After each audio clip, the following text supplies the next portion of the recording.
all-male astronaut corps in the early 1960s, but never made it into space. In 2021, she got her chance aboard Amazon founder Jeff Bezos' Blue Origin rocket. I felt great. At the time, the 82-year-old was the oldest person to go into space. I was just laying down, and I was going into space. And I want to thank you, sweetheart, because you made it possible for me. I've been waiting a long time to finally get it up there. In a post on X, Blue Origin said that they were humbled to be a part of her journey. I'm Lisa Dwyer. Funk was 87. I'm Marcela Sanchez, AP News. This is 8:20 a.m. WCPT Willow Springs and streaming worldwide at WCPT820.com. We are Chicago's progressive talk, where facts matter. Now your WCPT 820 weather update. From the Weatherology Weather Center, I'm meteorologist Michael Caro. For today, some patchy fog to start, otherwise partly sunny skies, a slight chance for an isolated shower or storm into the afternoon with highs in the low 80s. Then for tonight, mostly cloudy, dropping back to a low of 66. Saturday, sunny to partly cloudy with highs approaching the mid-80s. And for Sunday, lots of sunshine working up to 87. And that's your latest Chicago weather update. Currently, it's 72. Hi, I'm Kevin Love. Sony Pictures Animation's film GOAT is out now, and we've created something special to go with it. Inspired by the film, GOAT Beyond the Game is a free curriculum that gives kids creative ways to support their emotional well-being. Designed to help kids build their confidence, stay focused, and navigate their emotions, the program brings the film's core themes into the classroom through fun activities. These are evidence-based tools that actually work and will help kids discover they have the power to change the game. Visit kevinlovefund.org and download it today for your classroom or family. I always had to be so good, no one could ignore me. Carve my path with data and drive. But some people only see who I am on paper. The paper ceiling, the limitations from degree screens to stereotypes that are holding back over 70 million stars. Workers skilled through alternative routes, rather than a bachelor's degree. It's time for skills to speak for themselves. Find resources for breaking through barriers at tearthepaperceiling.org. Brought to you by Opportunity at Work and the Ad Council. This is WCPT 820, where facts matter. Welcome to Choose Views with Richard Chew. Get ready to dive into a world of insightful conversations and thought-provoking discussions. As progressives, our job is to have an all-inclusive, full-on assault with all of our players. A show that focuses on moving our political, social, economic, gender, and cultural conversation forward. And all of our players means all of our players. It's Choose Views. And now, here's your host, Richard Chew. Good Friday morning, political fighters. Welcome to the July 10th, 2026 edition of Choose Views. 773-763-9278. Henry's got the lines open. You can find my show on Facebook Live, TuneIn Radio, and YouTube. Email me at richard@wcpt820.com and follow me on all the socials under Choose Views. Catch all of our shows by subscribing to our WCPT podcast on Apple Podcasts, Spotify, Amazon Music, and iHeartRadio. There you can get Choose Views featured interviews, Joan Esposito, live, local, and progressive. Driving It Home with Patty Vasquez. It's The Democracy Stupid with Edwin Eisendrath, Out Chicago, and all of our other great shows that we say every day. And make sure that during the evenings, you are checking out the Politics Bar, the Matt McNeil Show, and the Gailey Show. That's right. Do that here. And our weekends are always full of great content. So make sure you're plugging in and always make your way over to heartlandsignal.com because of the great articles there. J.D. Vance is in Milwaukee. He's such a goof, and he's so incompetent, and he's so no, JD, sorry. We're if you decide to run and you're the nominee, we're going to beat you. The only way you will be able to win if you run, or Marco, is if you all cheat, because you guys do not do good in your jobs, and we're going to paper you with that. Speaking of that, so make your way over to heartlandsignal.com. Good couple of posts there, and some questions around Mitch McConnell's health. I'm not going to drag on that. Just however he is health-wise, and there's some questions that, like I said, over at Heartland regarding this. I don't want anybody to suffer. I can't stand him politically and the things that he's done. But, bless you. I'll leave it there. Okay. On today's show, let's get to that because I've got a little something unique I'm doing with today's question of the day. And on today's show, Lieutenant Governor Ghazala Hashmi of Virginia will be with us in the 6:30 hour. So that's right around the corner. And then our good friend Karen Byrne from TruBlu Politics Podcast will be here, and we'll be talking about some things she's been working on, both the podcast and some articles she's been writing. And her Substack is always on point. And then in the 7:30 hour, Amy McDonald, who is the host of the podcast and founder of the podcast, The Foolish Optimist. She'll be with us. So looking forward to our team, our folks, our guests, all of that today. And so with regard to our question of the day, I want to kind of get to this because it's going to take me a little bit to get it set up in terms of the information. The question of the day is, which of these voting amendments affected your life or those in your family? Now you're gonna say, well, which ones are you talking about? So I'm gonna read them to you, but I got to get this to Mike real quickly, and then we'll be off to the races. Okay. So there are a number of voting rights amendments that have, there's a number of amendments that have taken place over time. But I wanted to give you guys a little bit of information to run on when I say or ask the question. 8 voting moments that changed the course of U.S. history. The first step toward equal representation is the 15th Amendment. Okay, and it gave immediate gains to African-American citizens in terms of political representation. So the 15th Amendment. Second one is the 19th Amendment. This is a victory for the suffragettes. And obviously giving women the right to vote, granting all women the right to vote. Number 3 would be 1948, the Native American voting rights that took place in Arizona and in New Mexico. That's number 3, 1948, Native American voting rights. And then prior to the 24th Amendment, some places placed a tax on voting in federal elections. And so that changed with the 24th Amendment. And that, by many people's language, would be known as no one is too poor to vote. So what that did is it said that that poll taxes were unconstitutional and voting no longer a luxury, but a right for all men and women over the age of 21. The Voting Rights Act of 1965, which is the one that we've been talking a lot about the last couple of years, but certainly in the last, I'd say since the beginning of this year with the attacks on the Voting Rights Act of 1965. And then the old enough to fight, old enough to vote, youth voting rights that resulted in the 26th Amendment. And then the next big one was "Suvota et suvos," also translated poorly by me as "your vote is your voice," and that is the effort and the work that impacted the growth of the Latino vote from, at the time in the early 70s, from 2.1 million to over 15.5 million today. And then the Voting Rights Act that impacted the Americans with Disabilities Act.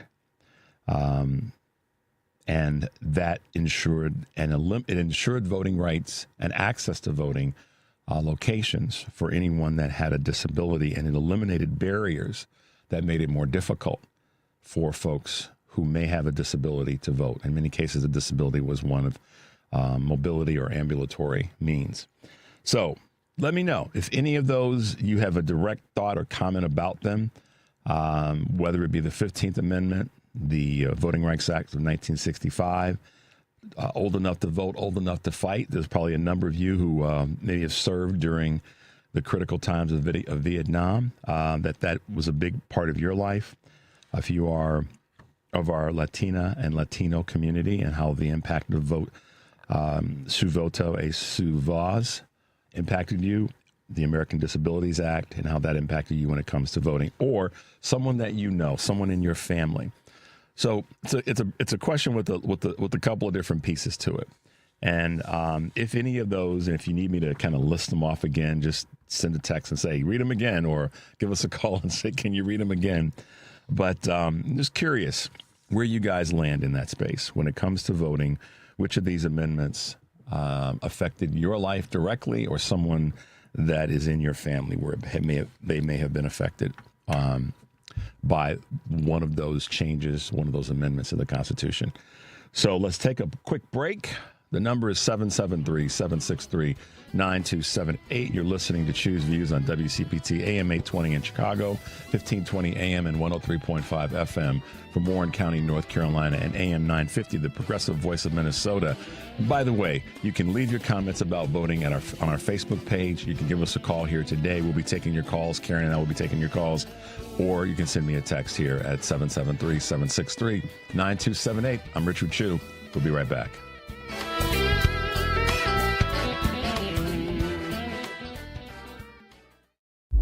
I slept in a lot of different rooms, different beds, but none of them really felt like mine. I spent 14 years in foster care, mostly in group homes. And I never had much left because I always had to be ready to move. Why get things if you just have to let them go? There are more than 100,000 children in foster care waiting to be adopted. The Dave Thomas Foundation for Adoption is working to help find them a forever family and a permanent home of their own. Now I have my own room with walls that tell my story. I love hanging out in here. I play dress up with my sisters and I sing and make videos. But the best part, knowing I'll always have a place to go and a family that loves and supports me. If you have room in your home or your heart, see how you can help at davethomasfoundation.org. This is WCPT 820, where facts matter.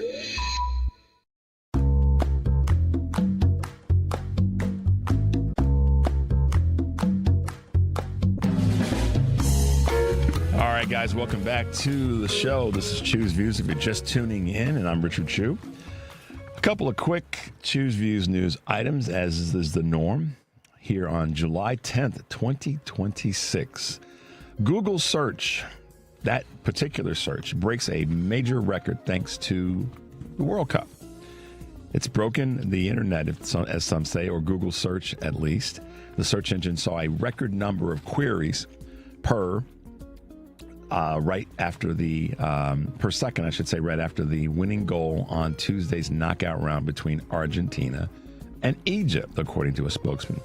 The fans proved curious, too, about individual players, particularly Argentine star Lionel Messi, asking Google search if this is his last World Cup. How about that?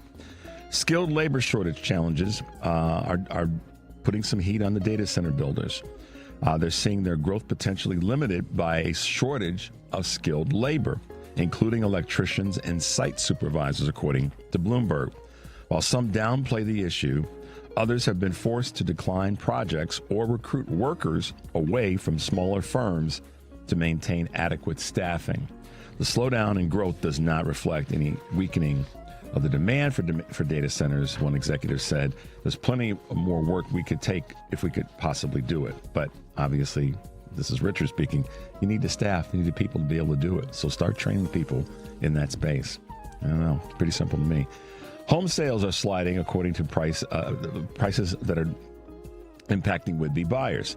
Existing home sales declined 2.4% in June, surprising some analysts that released some data yesterday from the National Association of Realtors. Housing inventory was relatively low, driving up prices, with the median price of an existing home selling for a record-breaking $440,000. The Northeast was the only region where home sales didn't decline. The chief economist, Lawrence Yun, at the NAR expressed optimism about the coming months, telling CNBC job gains, more than 500,000 since the beginning of the year, will continue to provide support for the housing market. The Paramount Warner deal is facing some hurdles. The U.S. Justice Department signed off on the Paramount Skydance's $110 billion acquisition of Warner Brothers Discovery last month, but the mega merger still faces hurdles. California, New York, and other states could file suit seeking to stop the deal as soon as next week, according to sources at Reuters. Additionally, Oregon's Attorney General filed a motion on Tuesday of this week to delay closure of the acquisition for 60 days, meaning they want to pause the deal for that period of time. So we'll keep you posted. And last but not least, a little bright story. Jalen Brunson's NBA Finals jersey fetched over $1 million. During the finals, NBA Finals, it sold for a little over $1 million at Sotheby's auction. Brunson, the Finals MVP, wore the jersey during Game 1's victory over the San Antonio Spurs. The auction house's head of modern collectibles, Bram Wachter, told Bloomberg that interest in the multiple finals items were explosive. The record, of course, you can imagine whose jersey probably has fetched the highest at auction. That would be none other than Michael Jordan, his 1998 finals jersey, which sold for $10 million in 2022. So the debate about who's the GOAT is always going to be the debate, but I guess that one's settled there in terms of whose jersey. So a little bit of smile for Jalen Brunson's excellence during the NBA Finals. Kudos to him and all that participate in that part of the business of auctioning off jerseys. So a couple of quick things that are happening here with Heartland Signal.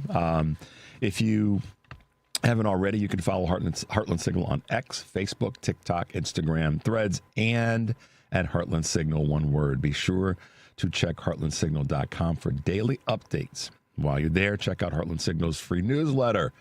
Yeah, it's free, y'all. Each week, Heartland Signal's senior political analyst, Aaron Kleinman, delivers Radio Free America, highlighting stories that matter in state politics but aren't getting enough attention. Subscribe today at heartlandsignal.com/newsletters. And then today, live, local, and progressive, Joan Esposito will be taking your calls for the first half of the show. Then talking to Ray Suarez, broadcast journalist and author of We Are Home. Mark Turcott, Illinois Poet Laureate and distinguished writer in residence at DePaul University.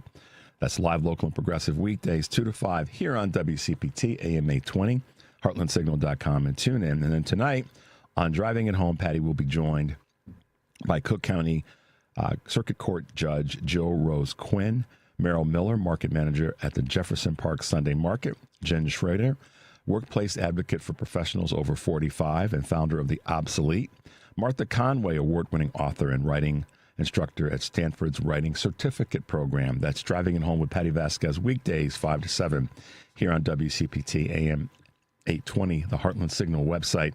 Tune in, YouTube, and Facebook.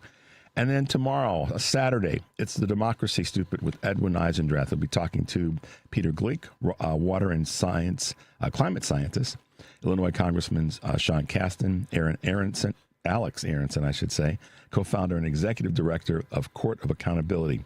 It's The Democracy Stupid, Saturdays 1 to 4 here on WCPT.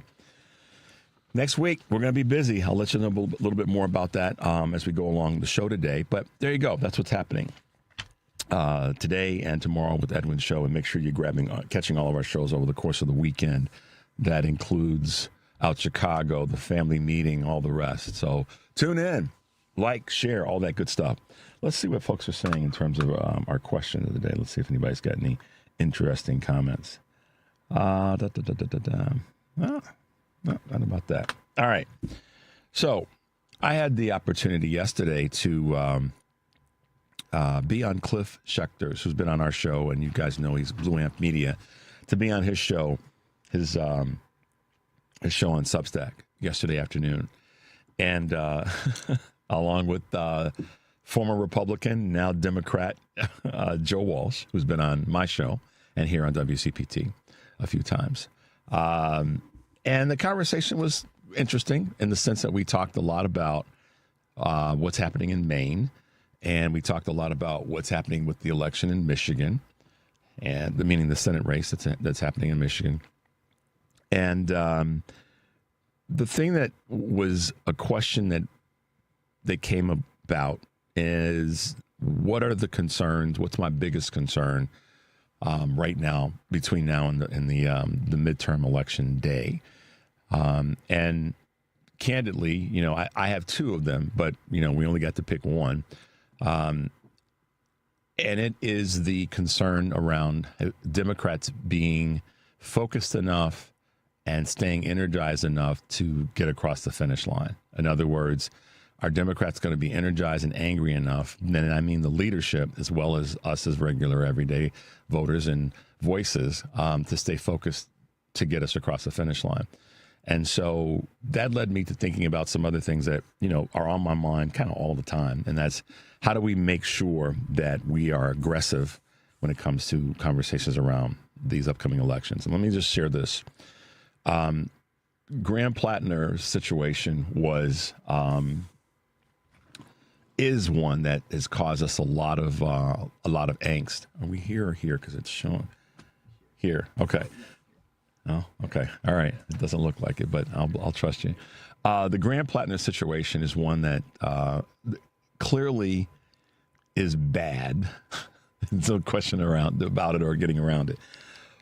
But the thing that I think we have to remember is this, and this is where I go back to our focus. The Republicans on a federal level are the ones that are the problem. As much as Graham Plattner's issues are his issues, or any other of our Democratic candidates have had something happen that's created a problem with their candidacy or their race, the thing that is clear to me that we cannot forget is that in the state of Maine, the problem isn't Graham Plattner. The problem from a politician standpoint is Susan Collins.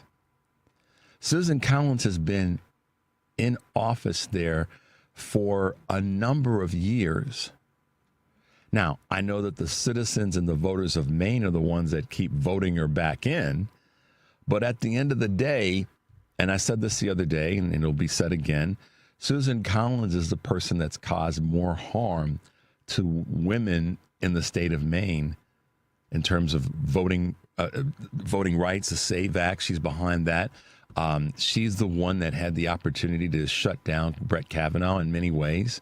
And now he's on the Supreme Court making decisions about what happens in so many people's lives, whether it be a woman's right to choose, women's health care, the overall health care of the nation in terms of Medicare and Medicaid,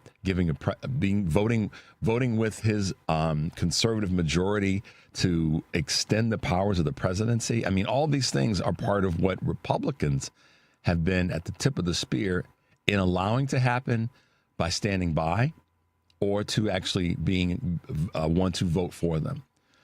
So we can be upset about and disappointed about the situation in Maine, but I think we really have to get refocused very quickly.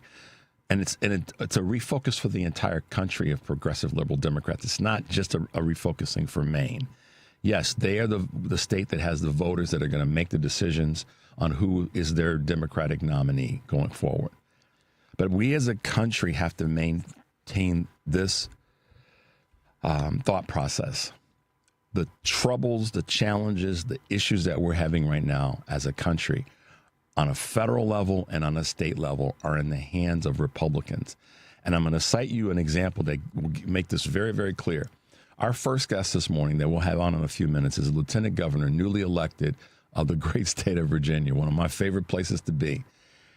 And she will tell you that they were headed down a very, very bad path with the former governor and the former lieutenant governor. They were headed, and the state legislature, the changes that had to be made there, that was on a state level, and that's going to impact all of us throughout the country, whether you believe it or not. I'm sure she'll share that with you in a little bit. But it's the Republican leadership in the state legislature that caused the problems for the state, not the Democrats. Democrats have now taken over. We have a new governor and a new lieutenant governor. And this is true in all over the country. So we have to keep mobilizing the base, I believe. We have to keep working really hard to mobilize the base and making sure that we are encouraging our elected officials to letting them know that we've got their back so that they can go into these meetings, they can go into these hearings, they can do all of the things that they need to do because we've got their back. And in return for that, they've got to do the work that we have their back for. So mobilizing the base is critically important. But we also have to make sure that we define the opposition and we let the opposition know that this is on you. And in this case, they are not our colleagues. They are the opposition because they're doing things that are negative for the country and have created this larger divide than we may have already had. And they are standing by and allowing the federal government, the federal Trump administration, to do whatever they want to do that's ultimately harming more people. Gas prices, tariffs, medical, the subsidies, the list goes on. And I know I'm going to miss something. The Epstein files, all of these things are in the hands of Republicans, federal and state. We as progressive liberal Democrats have to keep, as I said yesterday on the podcast with the guys, we have to keep tagging Republicans with that. And we have to keep reminding them. Susan Collins is the one that's got to go. And there are many others throughout the country, Republicans, that are standing by and allowing this administration to do what it's doing. So I just wanted to leave you with that. That's what I'm calling that my case for going hard on Republicans right now. Let's take a quick break, guys. The number is 773-763-9278. You're listening to Choose Views on WCPT AM 820 in Chicago and WARR 1520 AM and 103.5 FM from Warren County, North Carolina, and AM 950, the progressive voice of Minnesota. I'm Richard Chu. When we come back, we'll be talking with Lieutenant Governor of Virginia, Ghazala Hashmi. Looking forward to that conversation, and we'll be right back.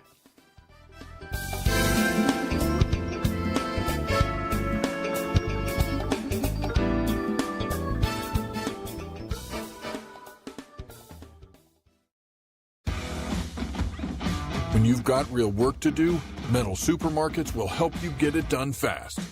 With a huge variety of metals in stock, we can help no matter what job comes your way. And all it takes is a few clicks. We make buying metal online easy so you can spend less time shopping and more time getting things done. Metal Supermarkets, the convenience stores for metal. Place an order online today at metalsupermarkets.com. Hey progressives, it's Richard Chu, host of Choose Views weekdays 6 to 8 a.m. Central. We're all anxious for the 2026 midterm election to arrive so we can restore some sanity and much needed oversight to our government. In fact, it's the most important midterm election in American history, and Choose Views will be in the thick of it, bringing you candidate interviews on a regular basis. I'll be talking to Democratic Party hopefuls running for House and Senate at the federal and state level, as well as candidates for governor and other state and local offices. I am in love with our ability to fight for our rights, to fight for our future, to fight for our freedoms, to fight as our ancestors fought. It's just our moment. This is just our time to stand up and to speak up. We can't give up on this. If you miss any of the interviews live, you'll be able to find them all on WCPT's candidate interviews page at heartlandsignal.com/candidates. That's Choose Views weekdays from 6 to 8 a.m. on WCPT, Chicago's progressive talk for 20 years. How do you know you're home? At Habitat for Humanity, we believe it's when you find peace, stability, and safety. But 1 in 3 people on Earth woke up today without a good home. Not because of chance, but because of high costs and other very real barriers. A housing crisis this big needs all of us. So let's open the door to opportunity and build a tomorrow where home is possible for everyone. Visit Habitat.org to learn more. Again, that's Habitat.org. Habitat for Humanity. Let's open the door. This is Chicago's Progressive Talk, 820 AM, WCPT Willow Springs, and online at WCPT820.com, where facts matter. From the Weatherology Weather Center, I'm meteorologist Michael Caro. For today, some patchy fog to start, otherwise partly sunny skies, a slight chance for an isolated shower or storm into the afternoon with highs in the low 80s. Then for tonight, mostly cloudy, dropping back to a low of 66. Saturday, sunny to partly cloudy with highs approaching the mid-80s. And for Sunday, lots of sunshine working up to 87. And that's your latest Chicago weather update. Currently 71 degrees. You're listening to WCPT 820 because facts matter.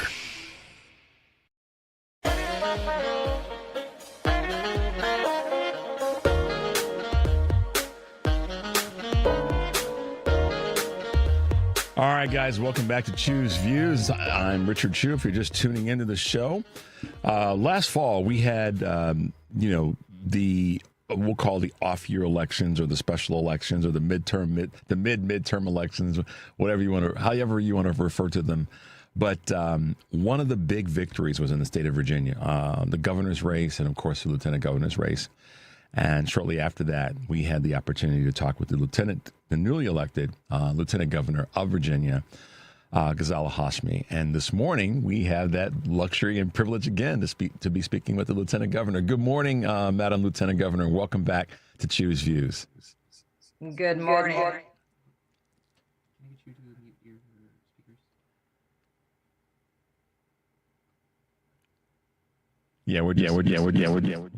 Okay.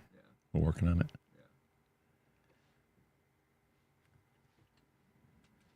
All right, I'll keep talking. We're working on a couple of quick little things here with how our technology is. So, Lieutenant Governor, if you are still there, just hang with us for a bit. We're good. We should be good to go now.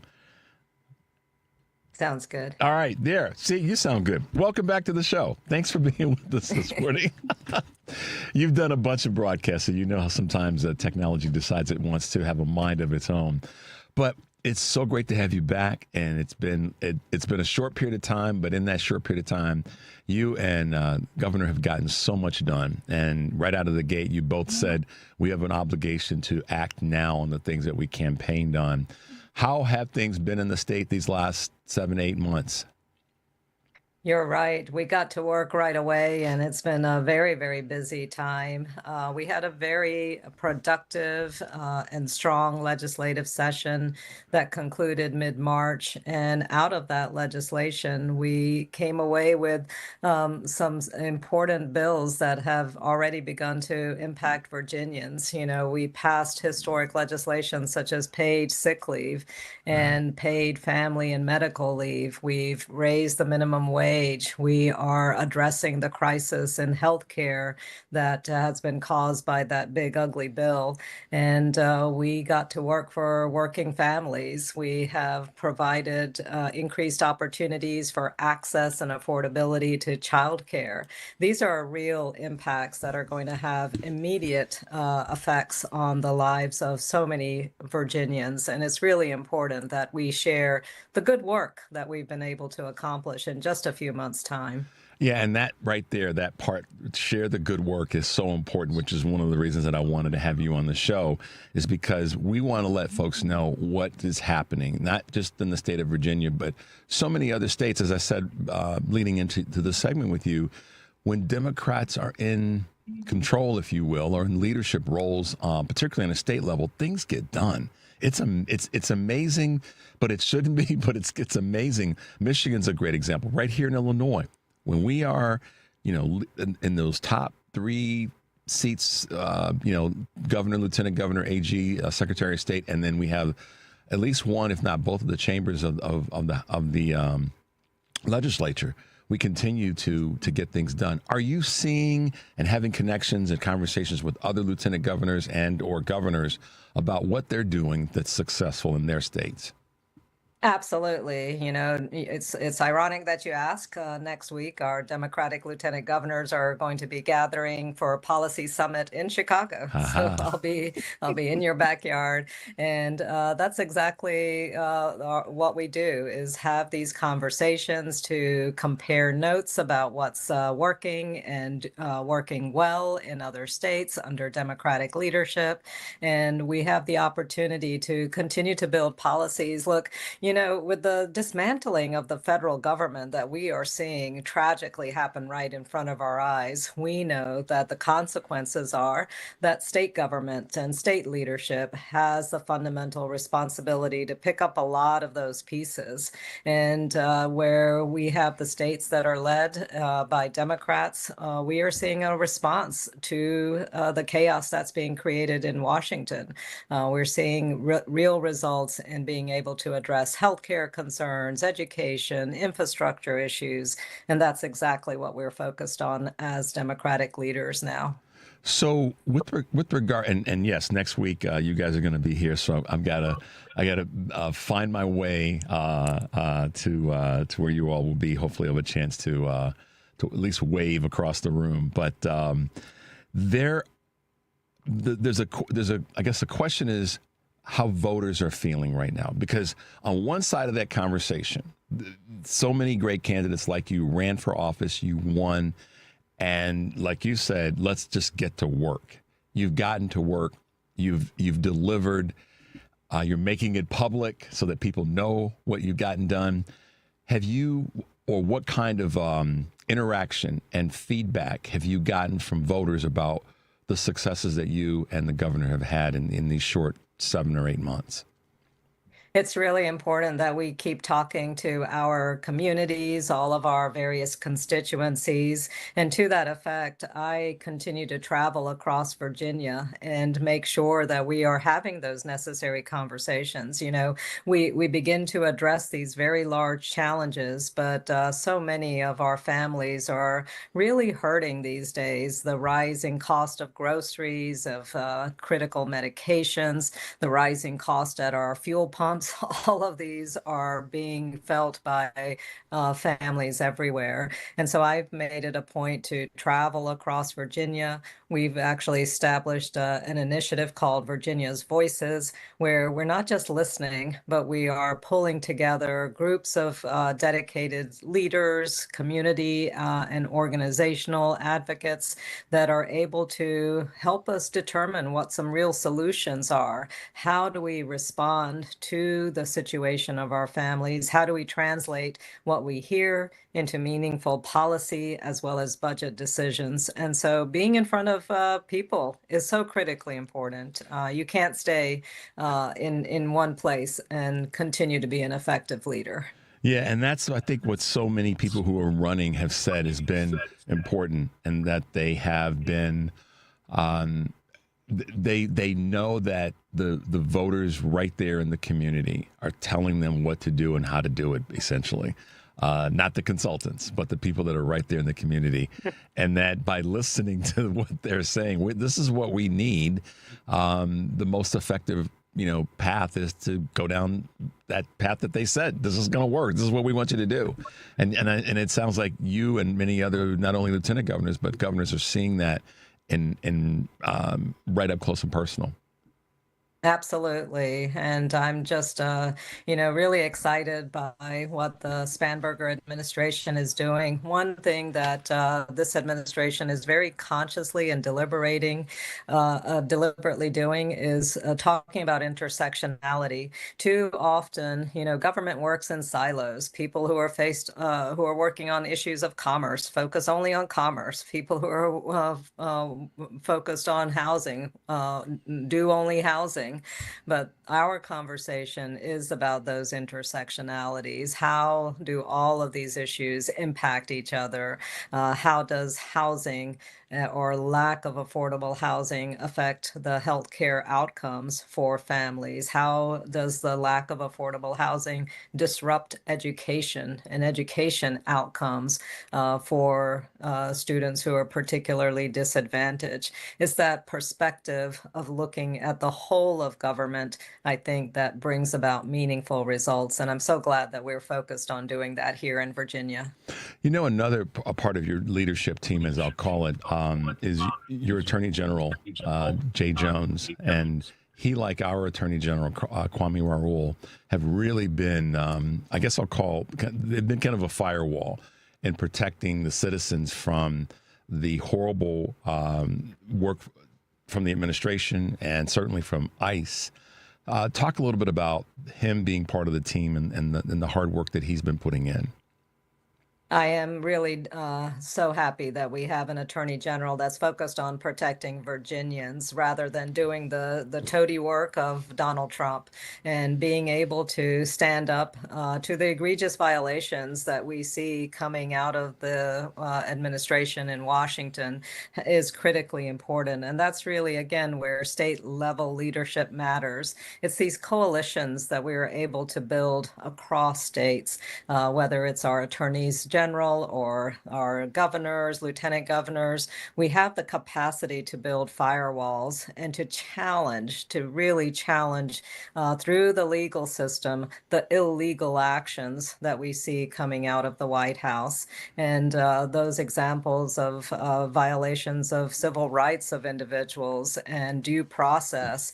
We have a complicated immigration system, but to be going after innocent people, women and children, disrupting families, that is not how we do things in America. Making sure that we are a system of laws, that we adhere to our constitutional values, all of that is essential. And we have an attorney general who's ready to fight for Virginians and not for Donald Trump.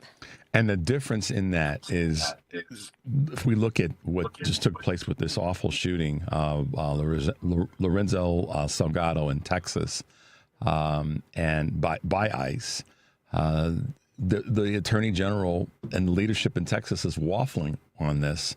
And that's the difference between having, in my opinion, and you know this as a practitioner, folks that lean into making sure that the citizens of the state are taken care of, irrespective of their party or, frankly, their immigration status, but to lean in and make sure that the people that are responsible did the right thing. And that's what I'm so proud of with our attorneys generals that happen to be Democrats throughout the country. I know you've probably looked at this as well.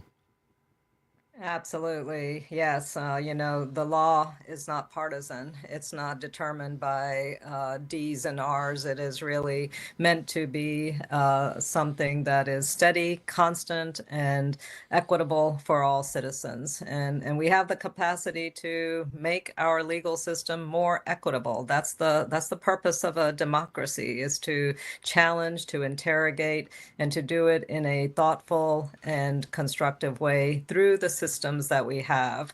But we cannot have executives in office arbitrarily determining what is or what is not legal, nor can we have a judiciary that refuses to prosecute any illegal actions that are being taken, whether it's from the White House or for any other state level leaders. We have to be a country of laws. We have to uphold our values. And that's exactly what we're going to be doing here in Virginia. Absolutely.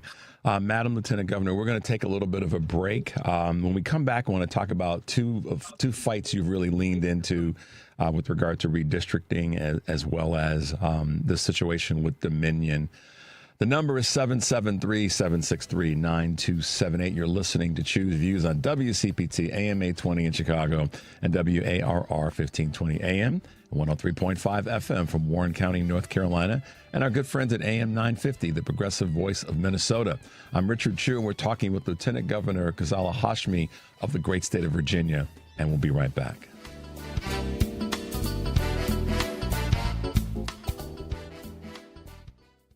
Save big money at Menards. Keep your lawn looking its best with Menards' premium 4-step fertilizer program. Each step is tailor-made for the time of the season. Apply Step 3 lawn food in mid to late summer for deep greening and feed your lawn for up to 8 weeks. Stop by our garden center and save big money on Menards' premium lawn food fertilizer. Plus, check out our weekly flyer for more great deals happening this week. Save big money at Menards.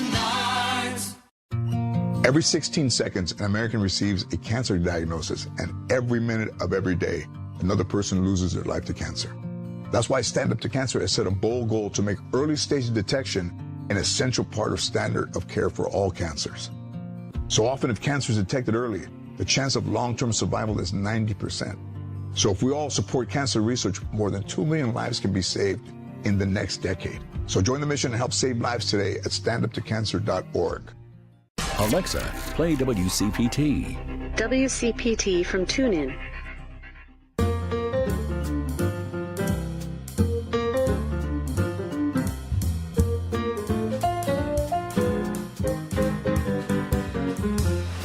All right, guys, welcome back to Chu's Views. If you're just tuning in, I'm Richard Chu, and we are talking with Lieutenant Governor Ghazala Hashmi of Virginia.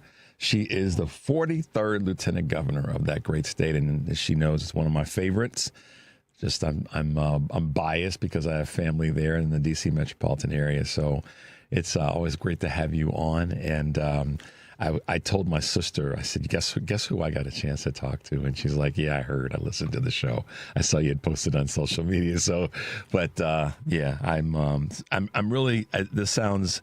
I hope it sounds as well as I mean it to sound. We're just so proud of what our new leaders are doing. You are one of those folks. You came in, as we said at the beginning of the segment, and you got right to work, and you realized some very important topics that had to be dealt with. And one of them is redistricting. One of them is making sure that that every person that's able to vote and eligible to vote can vote, and that their vote matters and it counts. And we were cheering, very, very excited that back in was it late March, early April, that good things happened. And then, we had these, I don't know, partisan folks decide that they were going to change the rules. Talk to us a little bit about the redistricting, the vote, and what's happened since then, and kind of what our direction should be. Sure. Yes. Virginia's effort to redistrict mid-decade was not happening in a vacuum, as you know. It was the consequence of some of the very egregious actions, that very deliberate gerrymandering that Donald Trump ordered other states to do, Texas and Florida, Georgia, Alabama. We were seeing all of these efforts to really stack Congress in favor of Donald Trump, in favor of Republicans in these midterm elections. And so as a consequence of what was happening nationally, Virginia had a responsibility to ensure that we are fighting back, that we're protecting not just Virginians, but also our country. Our country is literally at stake as the consequence of these actions. And so we followed what by law is required for us to do, unlike some other states where executives have single-handedly ordered districts to be redrawn. We followed through on a constitutional referendum. The General Assembly passed it. We had an intervening election. The General Assembly passed it again immediately as we came back into session in 2026. And then we put it in front of Virginia voters. I think that's the piece that gets lost a lot of times, is that we followed the process. We did not make single-handed determinations. Virginia voters made the decision. Virginia voters voted overwhelmingly to support the redistricting effort. And so as a consequence, we followed the process as outlined in the Virginia Constitution. Now, what happened subsequent to that vote is a ruling from the Virginia Supreme Court that it was a split decision. It wasn't a unanimous decision. It was a split decision, 4-3, that basically nullified the votes of millions of Virginia voters. And so that was immensely disappointing, of course. But we fought, we won. And then, 4 justices on the Virginia Supreme Court basically made the decision that overrode the votes of Virginians. But we're not, we're not deflated. We're not defeated. We've got midterms coming right in front of us in just a few months, and we have exceptional candidates. So I am confident that as our candidates get out and tell voters what they're fighting for, who they're fighting for, the issues that they stand on, I think we're going to be successful in making sure that we not only win and retain our incumbent seats, but that we flip at least 2, if not 3, of our districts. And I'm certainly going to be very much a part of that fight as we go forward, making sure our candidates get all the support, all the resources that they need. So, Madam Lieutenant Governor, so a 4-3 decision, which I paid close attention to. Is it? I guess the word recourse is really probably not the right word, but maybe next steps, as you just described, are probably our most effective tool to be able to redirect this and get it on the track with what the voters wanted, because that. For me, and I think for millions of people throughout the country, the voters made a determination that this is what they want. And then, 4 individuals said no to that. But how will we go forward to make sure that they don't have the opportunity to say no again? It's a delicate balance always in government, isn't it? You've got the 3 branches: legislative, executive, judiciary. I have immense respect for the structure of our constitutional systems, whether it's in Virginia or throughout the country. I have tremendous respect for our judiciary. We need to demand that all of our branches, all of our leaders are accountable to the rule of law, to ensuring that we are upholding our values. So as we go forward, having the opportunity to determine how we, craft a strong judiciary, making sure that the people sitting on our benches all across are reflective of the communities and the people that they serve, but also that they are true to the values that are in our Constitution. So that is something, in Virginia, the legislature appoints our judiciary from the local all the way through the Supreme Court. And so it's important that we work in strong collaboration to put in individuals who are going to be aligned with the Constitution, in its interpretation, and willing to stand up in tough times and do the right thing in tough situations. Yeah, that's exactly right. We have another big issue that's affecting all of us throughout the country, and it's birthright citizenship, and how the U.S. Supreme Court came down in a split decision, essentially, which should have been a 9-0 decision, but it is where we are. Give us your thoughts there, and what are some of the things that you may have heard from folks that are part of the administration and other people that are citizens and other folks that you've talked to in Virginia since that decision? Yeah, I think the most important group here are our citizens, people who express such concern, such vulnerability about their situation, their family situation. And it is terribly ironic that Clarence Thomas, of all people, was one of those dissenting votes. But, birthright citizenship is something that is so much a part of our American identity. And it is a factor that makes us great. Excuse me, and being able to ensure and protect that individuals that are born in this country know that they have every right as American citizens, that they are in fact American, is so important. I'm so glad that we were able to uphold this critical cornerstone of our democracy, but to begin chipping away, as we see this administration doing. It's birthright citizenship, it's citizens who are naturalized. Ultimately, it's going to be citizens themselves. This is the direction of any authoritarian regime, is to cast aspersions and then to target and go after political enemies. We know that this is all driven by a political bias rather than any kind of meaningful interpretation of constitutional law. Without a doubt. So as we wrap up, give us a little bit of sort of insight into your goals and aspirations for the rest of this year as you come up on the kind of the first full year as Lieutenant Governor. Well, I'm so excited by some of the initiatives that we have launched through the Office of the Lieutenant Governor. You know, in Virginia, Lieutenant Governor sadly is meant to be a part-time position. It is not meant to be an active role, but the way I look at it, that just frees me up. I can make it into whatever I want it to be. And so we have initiated 3 new actions, which I'm excited. I mentioned Virginia's Voices. This is an opportunity to create an infrastructure for civic engagement, civic participation, and I am building the structure for that over these next few months. Aligned right beside Virginia's Voices is my initiative on literature and government. You know, my background is as a professor of literature, and so we are on a lecture tour across Virginia when school's in session. So this fall, I'll be visiting some of our colleges and universities and looking at what's happening in government and in policy decisions through the lens of literature. So very excited about that.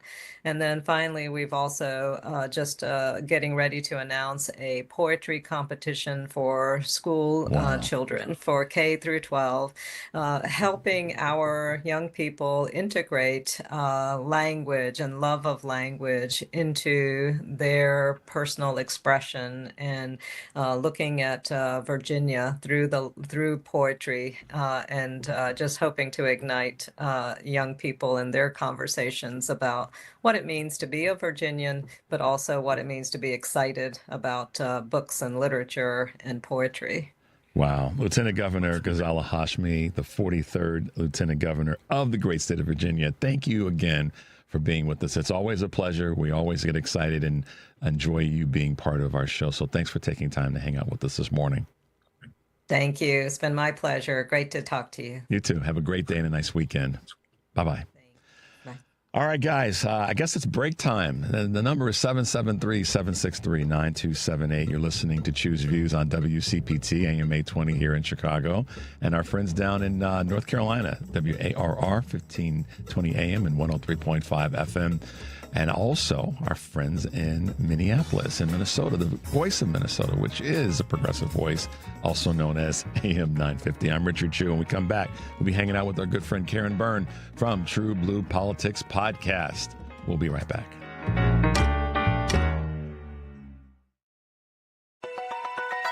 Check up on health with Chris Whitting. How can you avoid picking up the latest cold or flu bug?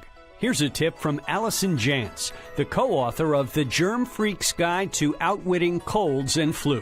My number one rule, since 50 to 80% of all colds and flu are caused by hand contact, you need to know where the germ hotspots are and avoid those like the plague. There's a lot of myths out there. People fear public restrooms, the number one germ phobia in America. 50% of women will not even sit on a toilet seat. The problem is they should take those little paper toilet guards they're using for the toilet and put them over the bathroom faucet, because the faucet is actually germier than the toilet lid. Allison recommends you use paper towels strategically to avoid touching faucet surfaces as you wash your hands and doorknobs as you exit. With Checkup on Health, I'm Chris Whitting. Think O'Reilly Auto Parts for all your car care needs. Get the parts and service you need fast from the professional parts people at O'Reilly Auto Parts.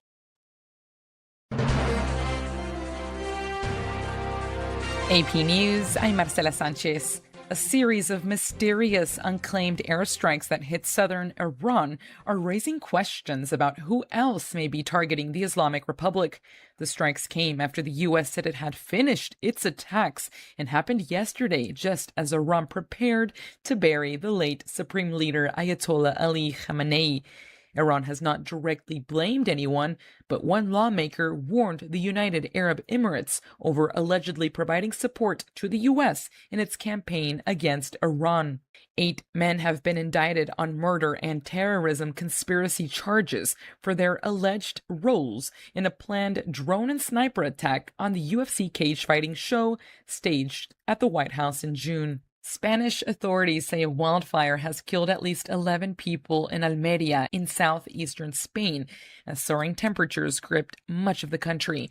The AP's Karen Shamas has more. Some 150 firefighters were battling the blaze, and 220 soldiers from a military emergency unit had been deployed. Local media reported that several victims of the fire were found inside burnt-out vehicles. Authorities have not confirmed the cause of the fire, but said people who called to report it also said that a fallen power line had sparked a blaze that spread rapidly into a nearby forest. Spain has battled frequent and severe heat waves in recent years, and this June, record temperatures in the country led to over 1,000 excess heat-related deaths. I'm Karen Shamas. France beat Morocco 2-0 yesterday. The team is headed back to the semifinals for the third straight World Cup tournament. More stories at apnews.com. This is AP News. South Florida's Palm Beach Airport has changed its name to the President Donald J. Trump International Airport. The three-letter airport code will change from PBI to DJT on August 18th. AP correspondent Donna Warder reports on the effect Trump administration cuts in aid have had on women's organizations throughout the world. The UN agency focusing on women says at least 1 million women have lost access to humanitarian and other critical support because of budget cuts over the last 18 months. UN Women spoke to 855 women's organizations in 52 countries. They say that since the Trump administration took office in January 2025 and began cutbacks in foreign aid, they can't meet current levels of need anymore. The U.S. was the UN's biggest donor. I'm Donna Warder.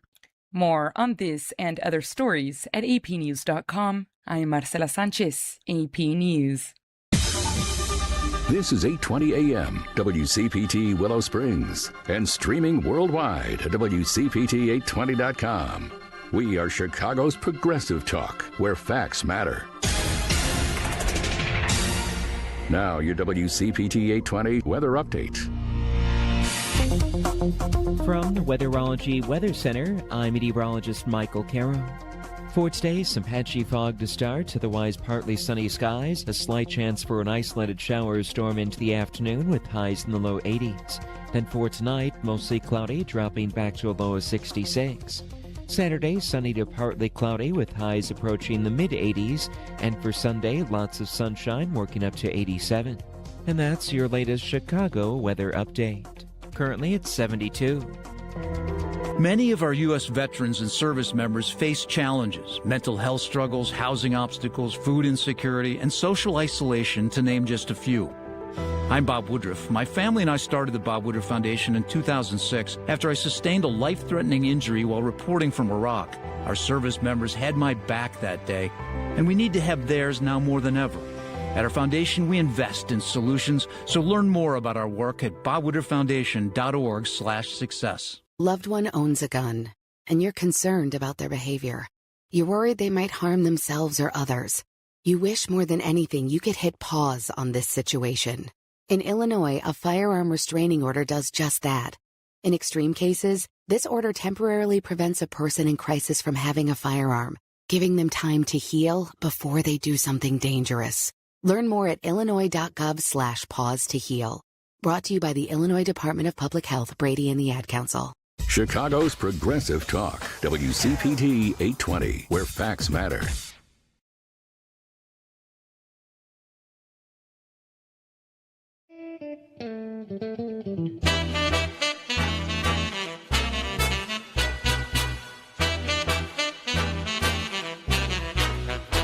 Richard Chu's got his eyes on the truth. And you're right where you need to be. This is Chu's Views.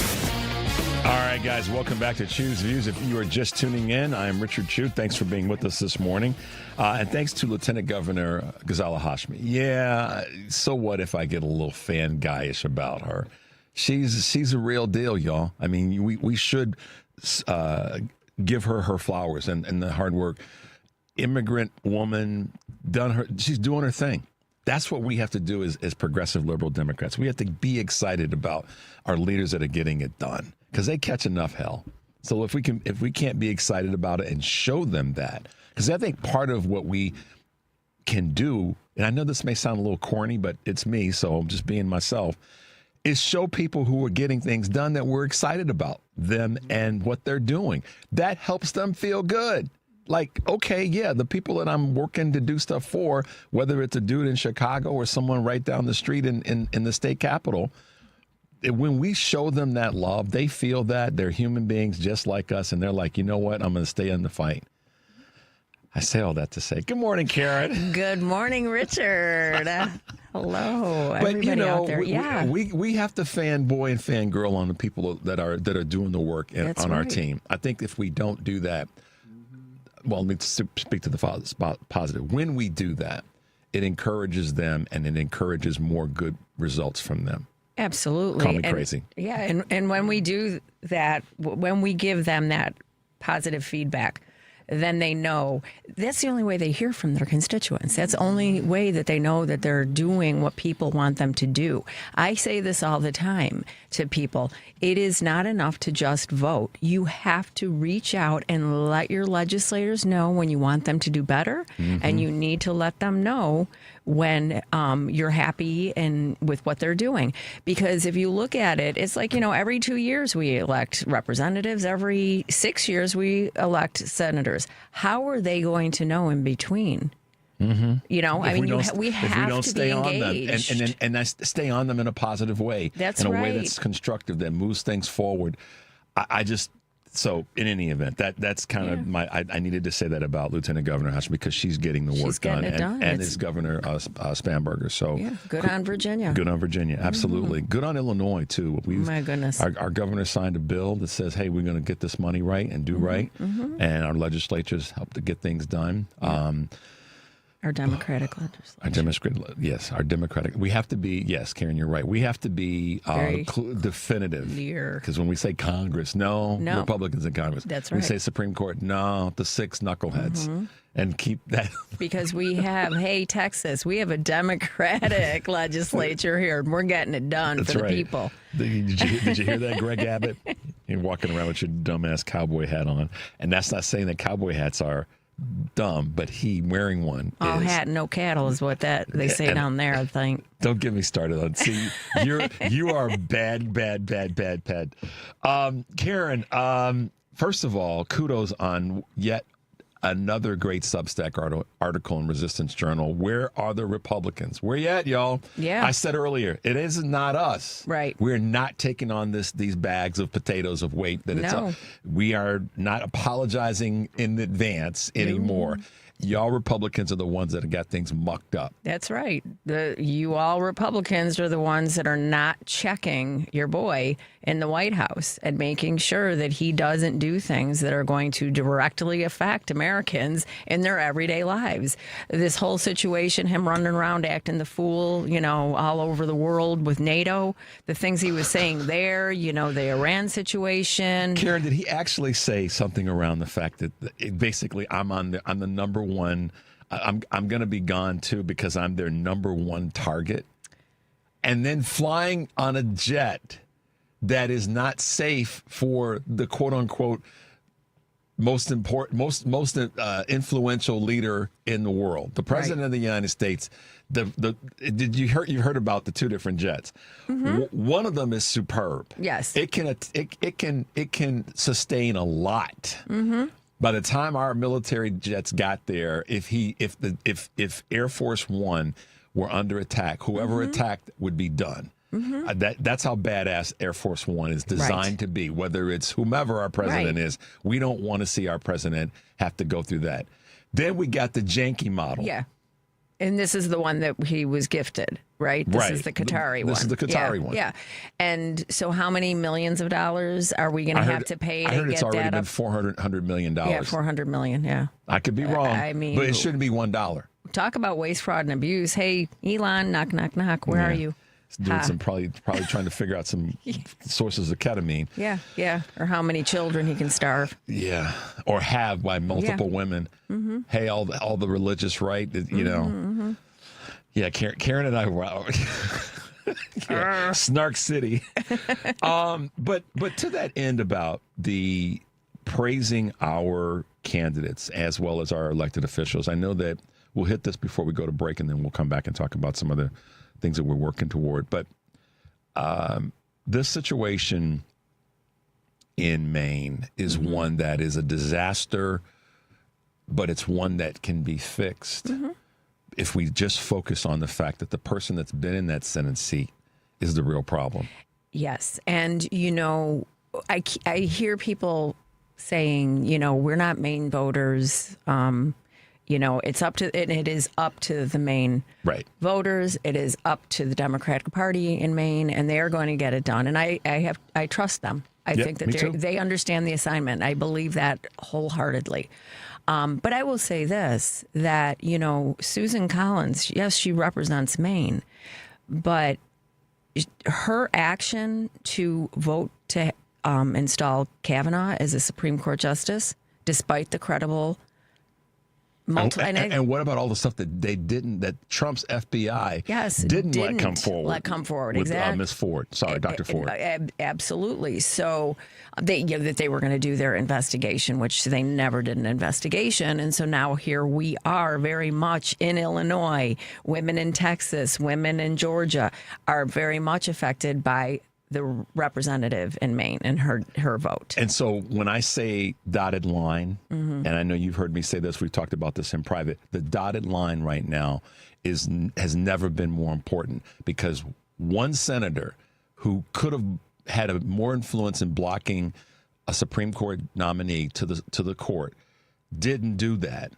And that's affected millions of women throughout the country. So, Maine, we love you, we embrace you, and we want to help you do the right thing. But, yeah, we got a little bit of a say in this one. Yeah. Because y'all got to get this right. Yeah. I'm just no disrespect to Maine at all. Yeah, no, we're watching. I mean, and just as, look.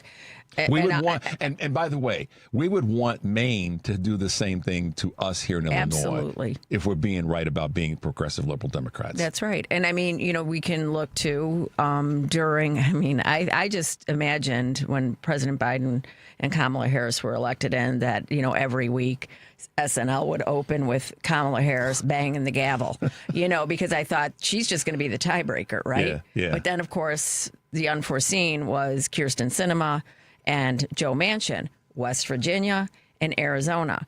Well, except for the fact that their actions directly affected millions of Americans throughout the country. Yep. And so this is where I guess the point that we want to make here is that it's interconnected, y'all. It really is. And our responsibility is to be plugged in, to pay attention, to do what Karen said earlier, and that's be involved.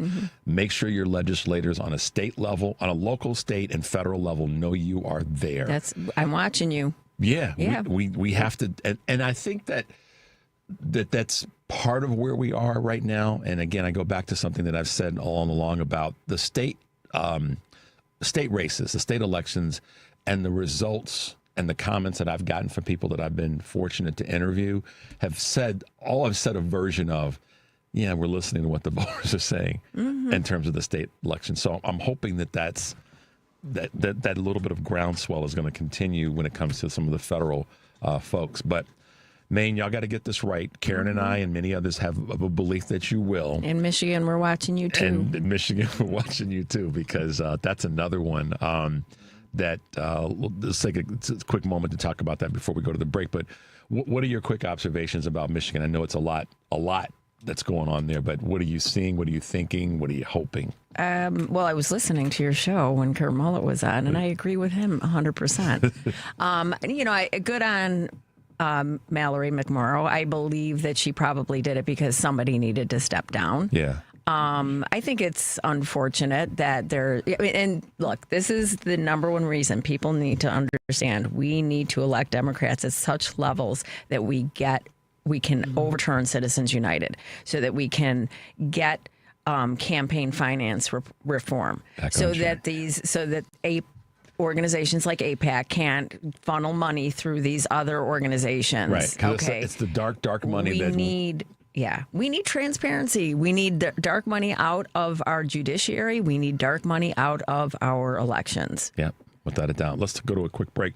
773-763-9278 is the number. You're listening to Choose Views on WCPT, AM 820 in Chicago, and WARR 1520 AM and 103.5 FM from Warren County, North Carolina, and AM 950 the progressive voice of Minnesota. I'm hanging out with my good friend Karen Byrne. You all know her as Karen from Chicago, and we will be right back.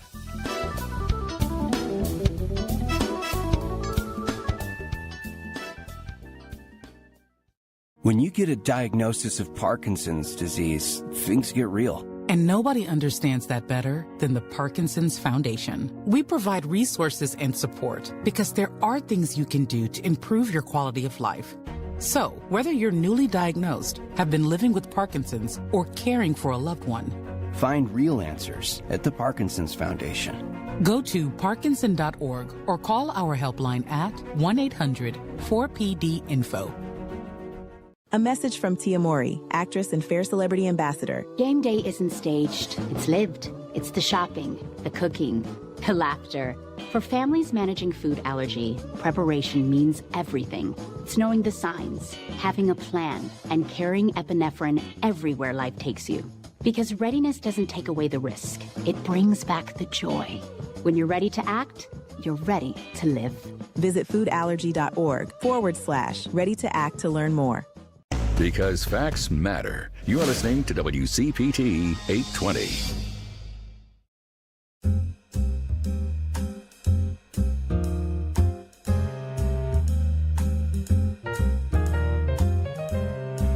All right, guys, welcome back to Chew's Views. I'm Richard Chew. If you're just tuning in to the show, hanging out with our good friend Karen Byrne from TruBlu Politics Podcast, and you got to check out her Resistance Journal at Substack.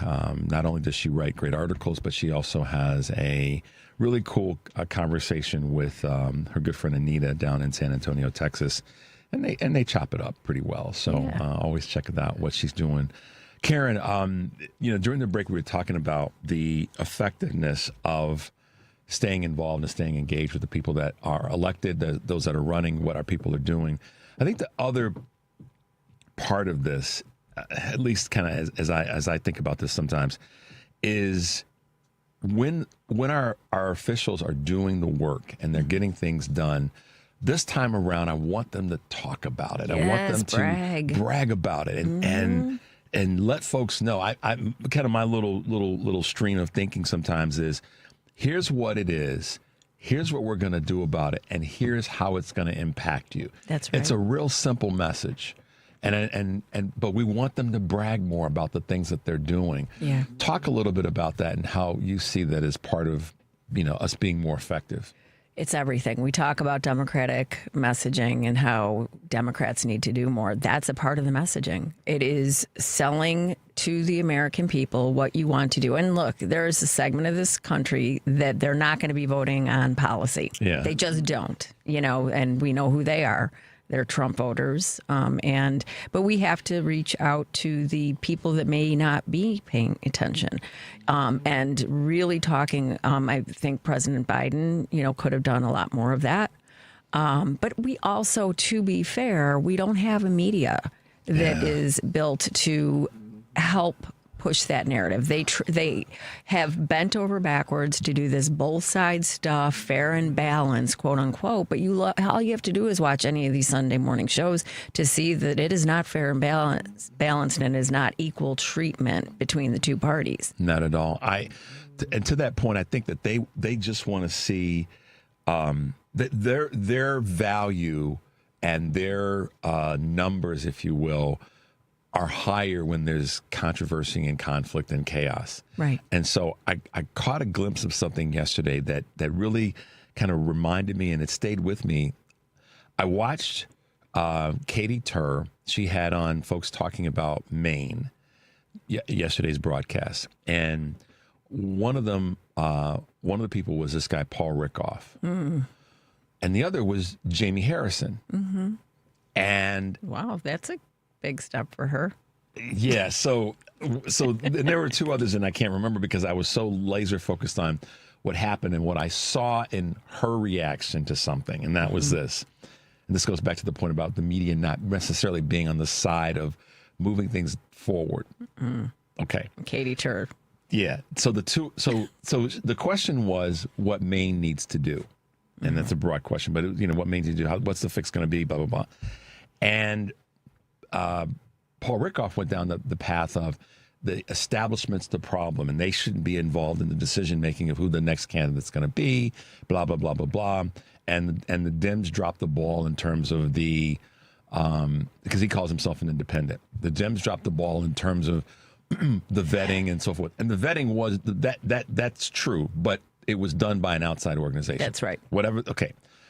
And when he said that, and he talked about how the establishment's the problem, and that this is not going to work for Dems, and there needs to be more independent candidates. And he talked about Angus King, and and so this is what happened. Then Jamie Harrison said his response, which was agreed to some point, but countered with who's the real establishment. Right. The establishment, and my belief is that the problem isn't the establishment, it's the old guard. Because as Jamie Harrison said, the establishment of the Democratic Party, the real, the cement of the Democratic Party are black women. That's it. And when he said that, Rickoff didn't like that. Oh, he didn't? No, he didn't. And so it puts him in a sticky position, doesn't it? It does. And so, because he could not counter that black women weren't, because, but he tried, and Jamie wasn't having it. So what happened was, this is where my point I'm making about corporate media. The two of them, he was in studio and Jamie was remote or whatever on Zoom. They had a little battle for about a minute. Okay. And Katie Turse sat back with this, I almost said the S word, this Cheshire cat eating grin on her face, because she knew that was going to be good for ratings. You see what I'm saying? Yes, I do. And it hit me. I was like, I'll be doggone. That's real. It was one of those moments. You guys can pull this up. You guys should actually pull this up, who are listening, and watch yesterday's segment. You can find it. But the point is, to what you said, Karen. Now, did she let Jamie Harris? She didn't really cut either of them off, but she played them against each other. That's what she did. And that to me was more telling than cutting either one of them off. She did give each of them room to say what they had to say, and she did kind of say to Paul, let Jamie answer, and she did say to Jamie wants to let Paul answer. So she did, navigate that. But she wanted to see them go at each other. Yeah. And that to me was more telling than anything I've seen in a while. Well, I would bet on Jamie every time in that dogfight. But yeah, and he did kind of. I mean, he did kind of come out on top of that, because he made it clear that it's about finding a credible candidate that's a person that's got the ethics and all that. But at the end of the day, it's about the voters, and he made Paul understand. It's independent. How many? He said, how many senators in the U.S. In the U.S. Senate are independent senators? They either vote, they're either Republican or Democrat. So he kind of swatted it down. But to me, again, it was watching how corporate media wanted the dog fight, the chicken fight, the cat fight, whatever, versus something that was going to be substantive to all the viewers. At least that's how I saw it. Yeah. Well, So they're not. So to Karen's point, they're not here to save the day. No. Corporate media is not here. It's us. It's entertainment. It's you guys. Yeah. It's what you guys that are out there that have the ability to do what Karen has done, which is create a podcast, write on Substack, do all these things that allow you to have access to other people's opinions and share them and do your own thing. That's really where we are right now, or it's a significant part of what we've got to be. And part of it, too, and this is we've got so many amazing independent personalities out there now putting their stuff out on Substack and on YouTube. And, of course, WCPT, amazing lineup, and such great information and vital information. And so for everybody that's listening already, we've already got that audience. Now, how do we inspire people then to take the information they get from the independent journalists that are doing the work? Katie Fang is doing it. Don Lemon is doing it. Midas Touch is doing it. Everybody on WCPT, Free Speech, they're doing it. So what do we do with that? When we get that information, all that good information, then we start to have conversations, and we urge our audience, have the conversations, Yep. And that that lets everybody feel, I believe, like they're part of what's going on. That's it. Get out of your comfort zones. Yeah. Don't be worried about, being the turd in the punch bowl at the party. You know what I mean? That's I don't care. Like I am over. Like you don't want to invite me back. Yeah, you don't want to invite me back. You don't have to invite me back. But I'm going to be real. Yeah. I'm going to keep it real. There's I saw this really interesting. There's a young man who. He stops people on the street all over the world and he takes photographs of them. And this was just one I saw yesterday. He stopped this British black man on the street in London, and they were talking. And he said, "Do you mind if I take a picture of him?" And he said, "Yeah, I'm fine with that. I'm over myself." And I thought, wow, what a great statement. So yeah, we have to be kind of over ourselves and allow ourselves to speak the truth. Yep. And then have the outreach to others. Yes. Where they feel comfortable in that space as well. Because I think that's where we're able to then sort of swat back when corporate media doesn't do what they're supposed to do, in our opinion, that it is, to give us the information that people are begging for. Yeah. And I think that's also one of the things why so many people have been turned off by it. Frankly. Right. I mean, and the consequences are what we've been seeing in the last year. And we don't get it right all the time. No. But we're still forcing ourselves to work toward getting it right. But we try, and when we get it wrong, we admit it. Mm-hmm. See, and that's the big thing. People know. It's just like you see it with even Rachel Maddow. When she would get something wrong, she would retract it. She would say something. When does that ever happen on Fox News? That never happens on Fox News, but the real impact, and this is the thing, when people do not pay attention, when we don't have these very important conversations, then somebody like Donald Trump gets reelected. Mm-hmm. Okay. And that is because a lot of people didn't vote. If we had been talking to those people all along out on the streets, and I'm not, because it's not, if people aren't tuning in, they're not tuning in. But that's where we can come into it as regular citizens, you know, and people who pay attention. That's where we can make a difference. I mean, I am in contact with a young lady who I met at the Broadview Detention Center who had her fiancé violently abducted last year. He's been in Mexico for the last year. And I was on the phone with her for an hour listening to what the impact on her and her 3 children was. Yeah. And I'm trying to, on the side, do some work to get her some assistance so she can do what she needs to do for her family. But that doesn't happen if we're not communicating and talking to each other. Exactly, right. And it's just like, and she's just one story. This is happening. And, the gentleman you brought up in Texas, and now they're trying to deport the eyewitness. Well, here's a crazy thing, and we got to get to this break. But Kate Lincoln Goldfinch and I talked about that yesterday. His son was on MS News yesterday, MS Now rather, talking about what actually happened. So it's because we're communicating. We're going to go to a break right now. I'm fortunate to have kind of the bookend of fantastic voices. The number 773-763-9278. You're listening to Choose Views on WCPT, AM 820 in Chicago, and WARR 1520 AM and 103.5 FM. From Warren County, North Carolina, as well as AM 950, the progressive voice of Minnesota. I'm Richard Chu. When we come back, we'll be talking with Amy McDonald. We're going to have some fun talking with her, and Karen's going to be here with us. We'll be right back.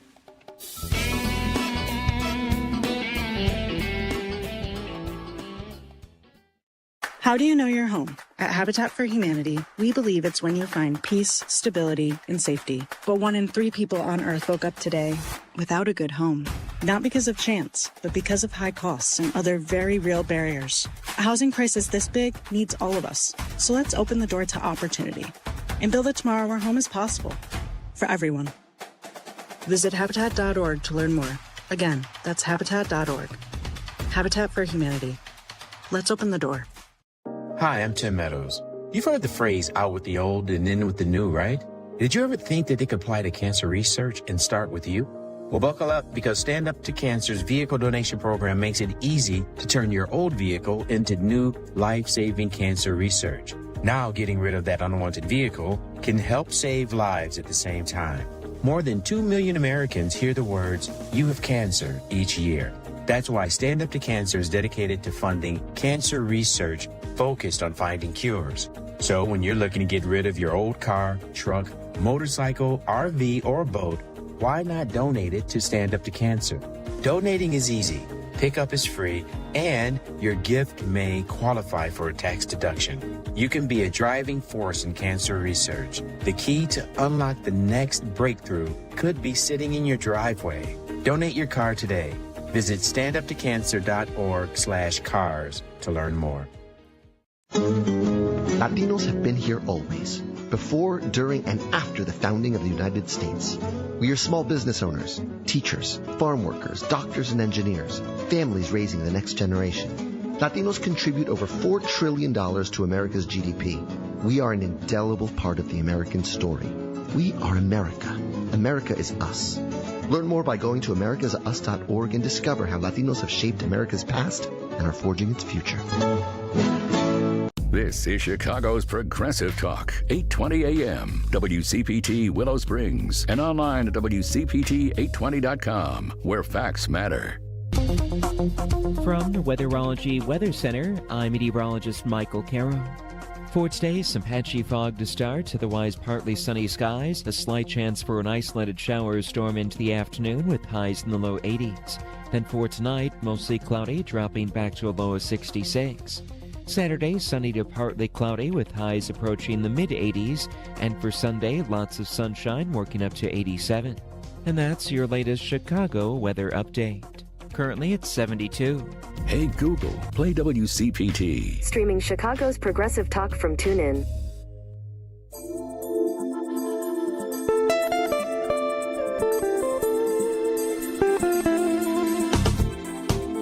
All right, guys, welcome back to Chu's Views. If you are just tuning in, I'm Richard Chu.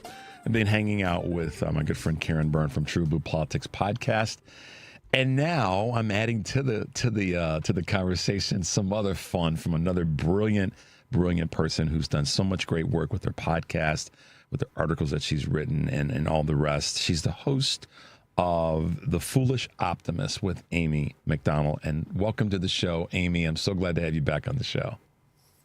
Thanks for having me. Absolutely. Well, I could ask that big, broad question about what's been going on, and I don't want to put too much of Amy's business in the street, but she's been across the globe doing stuff in other countries and reporting and podcasting. But I'm glad that you've kind of landed safely and back and got your feet on the ground. What's it been like to be back, and what have you been working on these last few days? Well, in some big news, I'm actually jumping on a campaign here in North Carolina to manage a campaign that's a red to blue seat, North Carolina's 10th congressional district with Ashley Bell. Wow. She's the Democratic nominee, beats 5 other people in the primary, and we are going to take this back from the Republicans.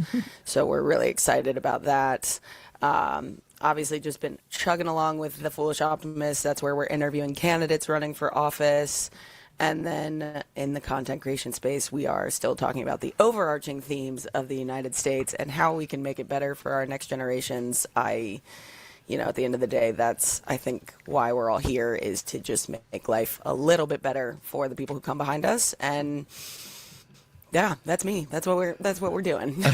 Well, before we went to the break and before you came on, Karen and I, as you probably heard, we're talking about the importance of what the other media or other voices are doing. And you are, like Karen, one of those other voices. And we're not part of the corporate media structure. And so we recognize kind of our responsibility is to speak about these things really unapologetically and talk about them in the most cogent way that we can, in the most fair way that we can. But to your point, so often when I listen to your podcast and your guests, is to talk about them, because not talking about them, not doing anything, which makes you crazy.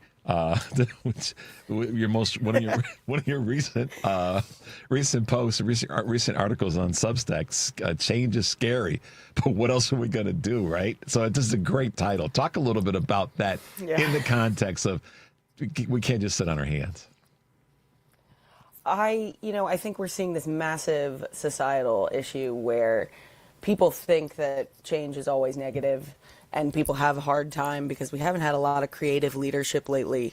So it is hard for people to envision the fact that change is actually, while it is unknown and that tricks our brains into believing it's a scary process, it could actually be really good. And I do believe right now, this moment in time, in our history and in our country's present is the opportunity for some big swings.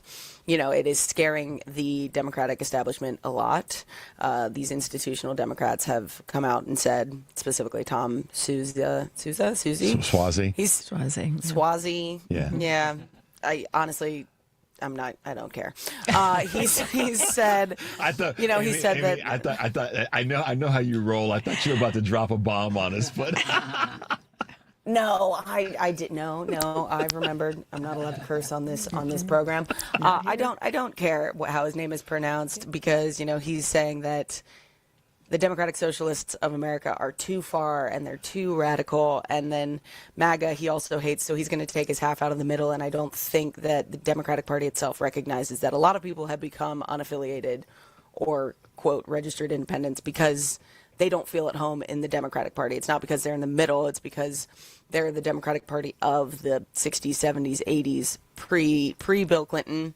So, you know, change is really, it's scary to us because of the way our brains are wired. We want to be in this known space. Yeah. But in reality, right now in this moment in time, change is happening all around us. Let's be real. That's happening. So we might as well prepare and actually make some decisions as to what we want the future to look like, and then we take action. Yeah, the antidote to like anxiety is always action. It's crazy. I talked about this. I've talked about this before, that if you can take action, you don't have a problem that's unsolvable. It may take a lot of action, but if you can take action, then you don't have a problem that's unsolvable. And I try to live by that as best I can. I missed the mark more than I hit it, but at least I'm taking action and trying to figure out how to fix those issues. And that's part of the reason that I said earlier with Governor Hashmi that I was so proud of what they're doing in Virginia. I mean, she and Governor Spanberger, they got to work. I don't expect anybody to agree with everything that they're going to do, left, right, or in the middle, but they got to work. They did not wait, Amy. They said, listen, we're going to get some stuff done. We campaigned on it. We told the voters of Virginia we were going to work toward doing these things, and they went to work, y'all. You know, so it's great. Well, and people are so shocked by politicians actually getting things done. And that's We've lived in a world for so long. They're like, oh my gosh. Well, can I getting stuff done. I was just going to say, Mamdani, he's the perfect example, right? I mean, he is somebody who he was campaigning, and you know, you had Cuomo and like scaring everybody, and he is getting it done, and people are seeing that yes, we can have these things. You know, I mean, I'm a mother of Gen Zers, of millennials, and they want this, and whatever the label is, Democratic, Socialist, whatever, it's basically FDR Democrats. Yeah. That's what they are. Pick up a history book, y'all, if you want to understand how folks did in the past and got things done. Amy, I want to come to you real quickly on something with regard to what Karen was saying about Mamdani, Democratic Socialist, the label, wherever we are in the tent. We all have something to do. And I think that one of the challenges right now is that, which I love this challenge, which is there are people who don't know what to do, but to your point, they want to do something. They want to take action. And just like they're tired of sitting back and not being able to be part of the solution. And so you've spoken about why that's so important, that everybody feels that they've got something to do and that they're engaged in the process. Talk a little bit about that. Sure. I mean, I think something we all do is we decide we're going to do something, and then instead of looking to see what already exists, we're like, we're going to create this thing. And then when you decide you're going to create something, it feels insurmountable. And I have to tell you, there's people all over the country in every single facet of life that are pushing back against this administration, that are helping to get people elected, that are just helping their community. Maybe it's just mutual aid. That's huge, right? Maybe it's helping people get food on the table. And so whatever you personally enjoy doing or whatever you're skilled at, I'd highly suggest you try to find an organization that you can just plug into, right? Mm-hmm. That's really, really important. And it lowers your barrier to entry so it doesn't feel as insurmountable in your brain. And there are people literally in every corner of this country doing something that you can fit right in with. Again, whether that is helping get food on the tables for Americans, or it is protesting out front of different, Delaney Hall or different ICE detention centers, or maybe you're like me and you like to speak about things, you like to talk. That's really important, right? We need people talking about things all the time. And maybe you're like, I don't want to get on the internet, Amy. I hate that. That doesn't sound great.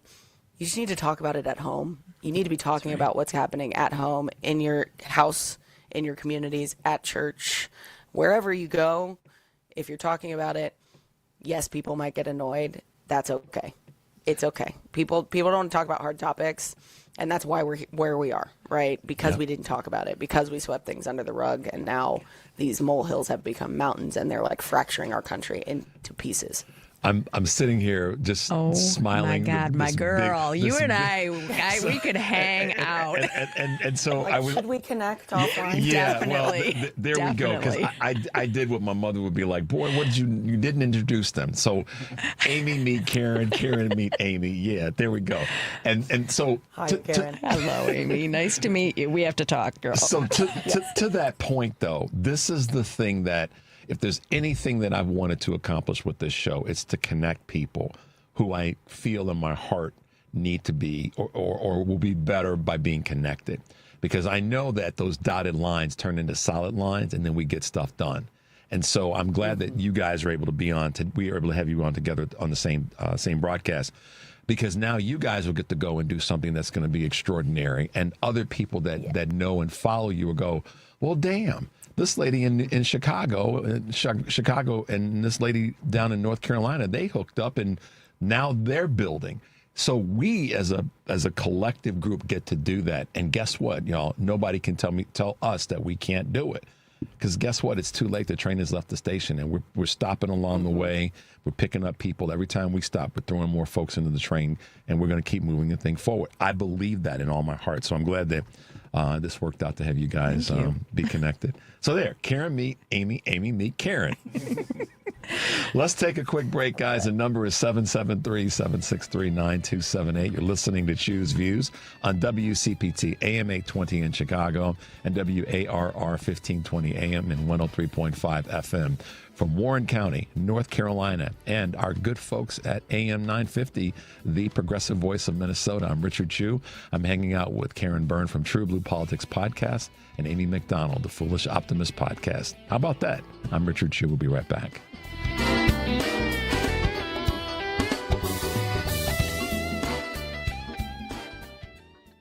This is a WCPT Veteran Minute. After working several odd jobs in New York City, Henry Johnson found his way into the National Guard during World War I. Johnson was assigned to the 369th Infantry Regiment, but the all-black unit was better known as the Harlem Hellfighters. The Hellfighters' first task was assisting the French Fourth Army. On May 15, 1918, Hellfighter Johnson noticed Germans attempting to break in. Johnson retreated to get backup from the French troops, noticing German soldiers were attempting to kidnap another Hellfighter. Despite standing at only 5'4", Johnson sprung into action. With only 3 bullets and a bolo knife, Johnson was able to kill 4 enemy soldiers and wounded 21 others, causing them to retreat, saving himself and his men. However, Johnson received a total of 21 injuries all over his body, including his left foot being shattered. Johnson was discharged, and his papers did not show his heroism or his injury, leaving him unable to receive any disability compensation, leaving Johnson penniless at the time of his death at age 36. Johnson's heroism went unnoticed for decades until President Barack Obama awarded him the Medal of Honor in 2015. WCPT 820, Chicago's progressive talk, where facts matter.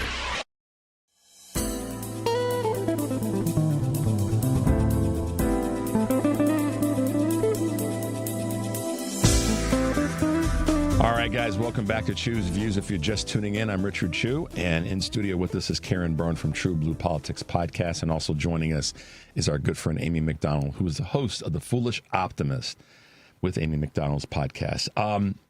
Thanks to both of you for being with us this morning. And Amy, the thing that I wanted to come back to you on is something that you talked about recently about the importance of science and neuroscience when it comes to our politicians not doing a better job, but doing a more extensive job of reaching people and connecting with people. Talk a little bit about, kind of what you meant there and how that fits into the narrative right now. Well, so the thing I talk about the most is that neuroscience of change, right? I've hosted workshops on it. I've hosted big conversations on it across the country because I need people to recognize that, when we're talking about authoritarian regimes. They're leveraging our brains against us, right? They're trying to paralyze us in fear. They're trying to say that everything is set in stone, nothing can be changed, it's too hard, it's too big, you just can't do it. When in reality, what we know is that, like, we're a year and a half into Donald Trump's second term, a year and a half into Project 2025, and realistically, like, this is still very much a house of cards situation. They're very fragile, and it's not a place that is set in stone, but they do want you to believe that. So when we talk about this, like, neuroscience of change, we're really talking about how to break people out of this paralysis. And part of it is getting them involved. Part of it is getting them surrounded into community that is not just helping them, but it's helping them see that there are other options.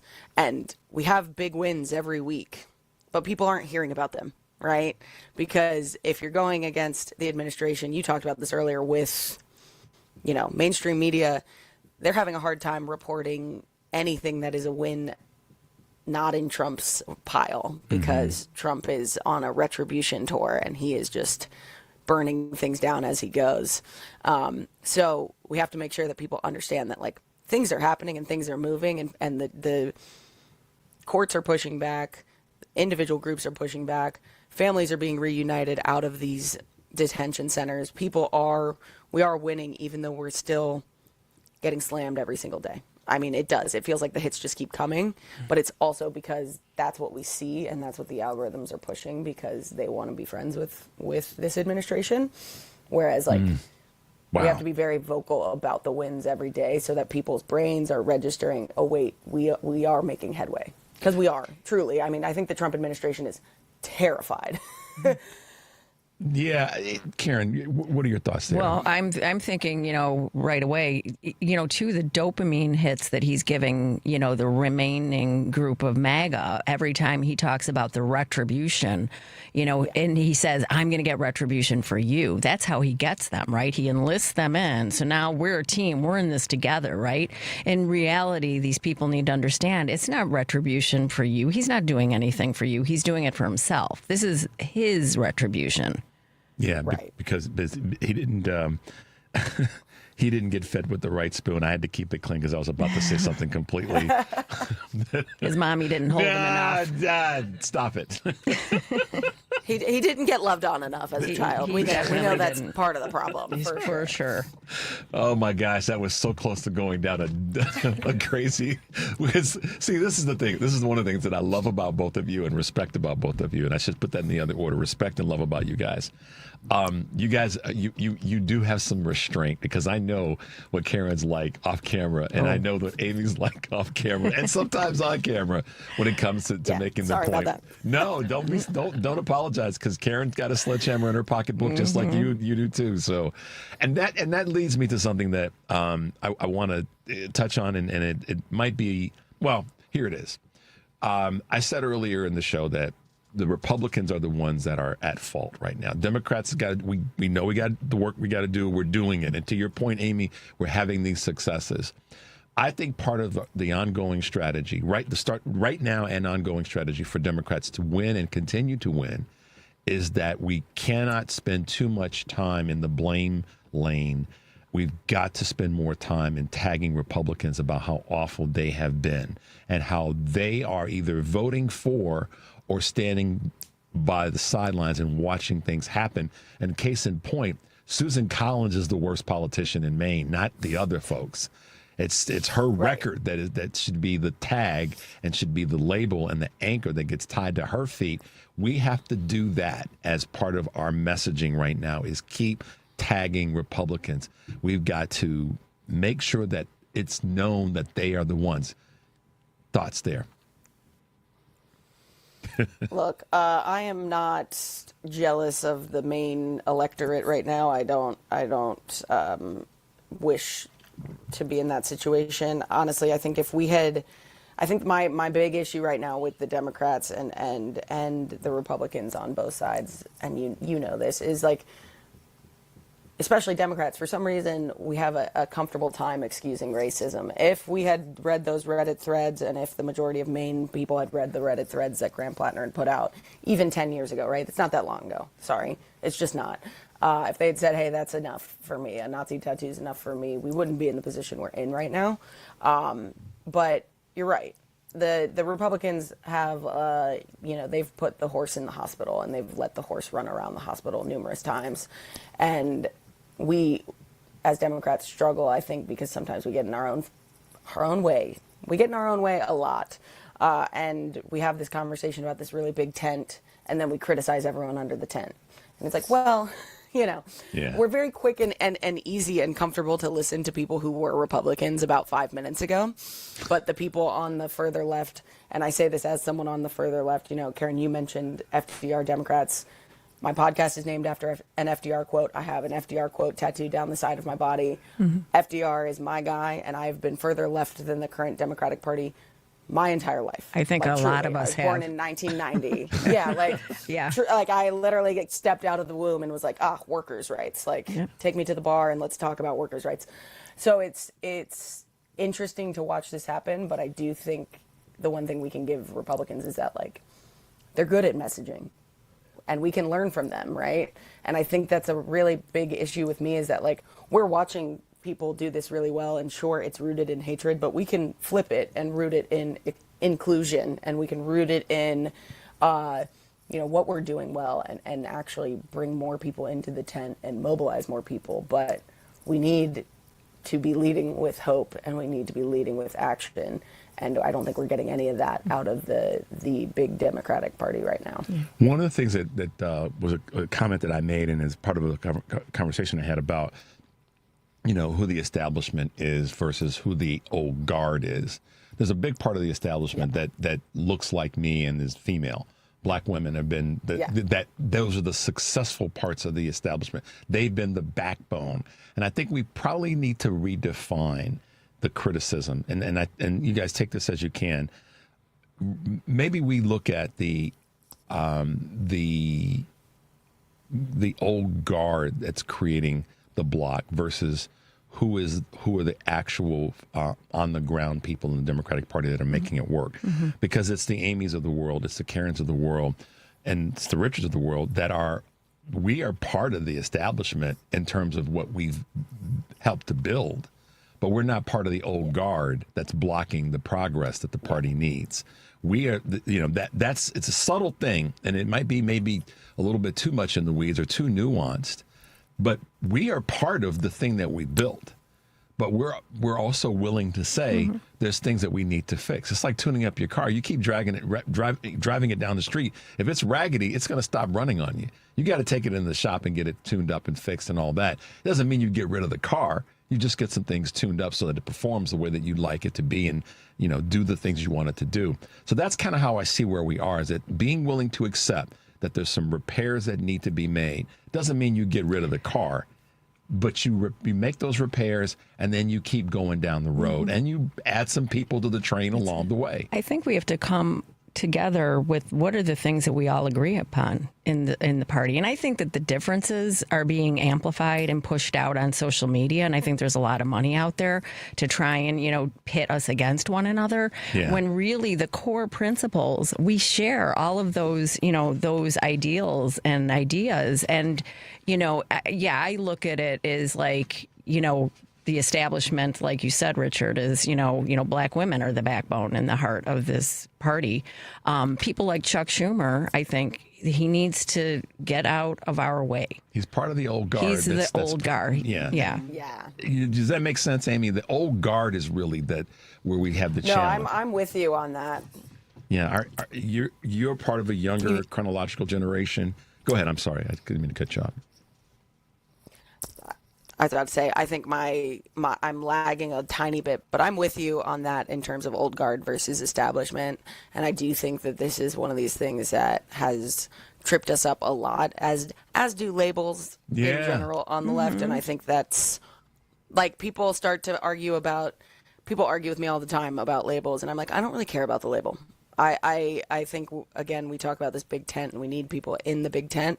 But I do think the big difference is who's prepped and ready to adjust with the current times and who is still, like you said, old guard, living in 2009, 2016.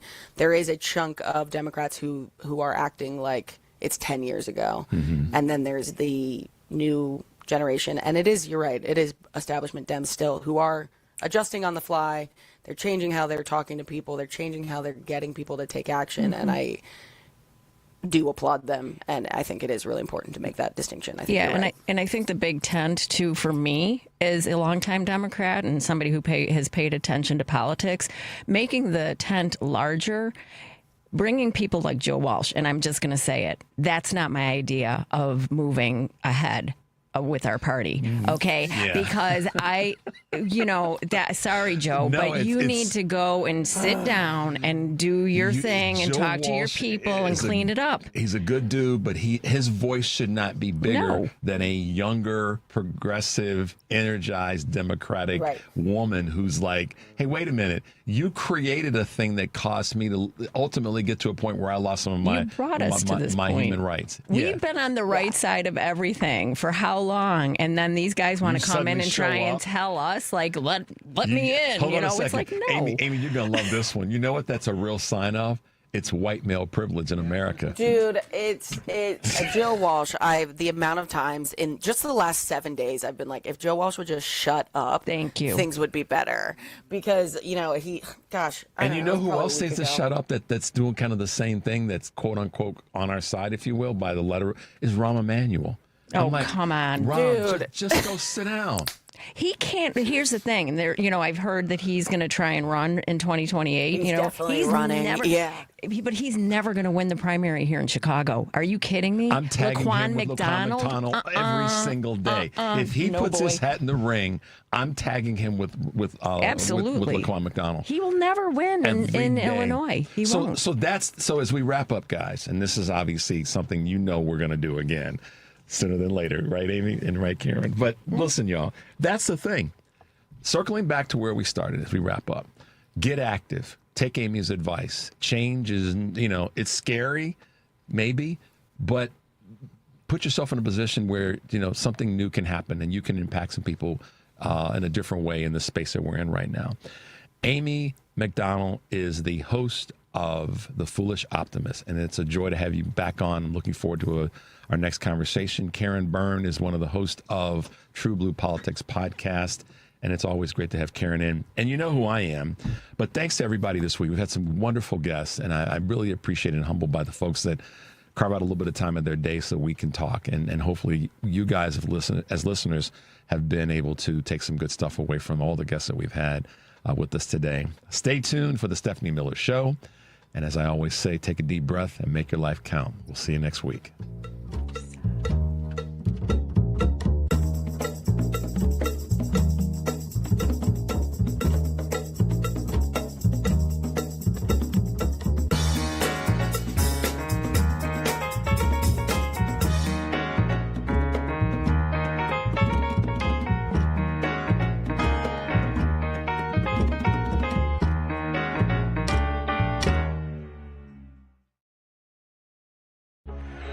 Hi, I'm Kevin Love.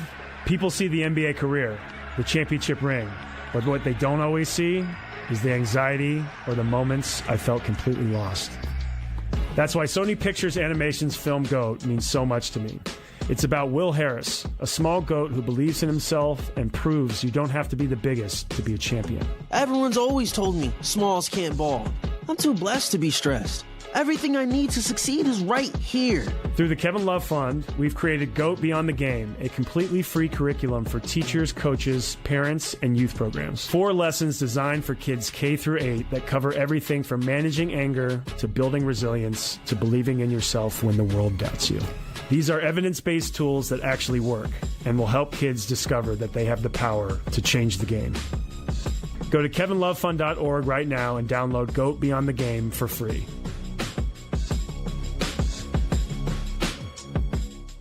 Amazon Business. With smart business buying, innovative AI tools optimize your purchasing experience, paired with delivery options built for business. Learn more at amazonbusiness.com. AP News, I'm Marcela Sanchez. A series of unclaimed airstrikes hit southern Iran after the U.S. said it had completed its attacks, raising questions of who else may be targeting the Islamic Republic. The strikes happened yesterday just as Iran prepared to bury the late Supreme Leader Ayatollah Ali Khamenei. The AP's Karen Shamas has more on the exchange of fire between the U.S. and Iran yesterday. The exchange of fire was a continuation from Wednesday and seemed to escalate Thursday as an Iranian official accused the U.S. of launching an airstrike near its solar nuclear power plant.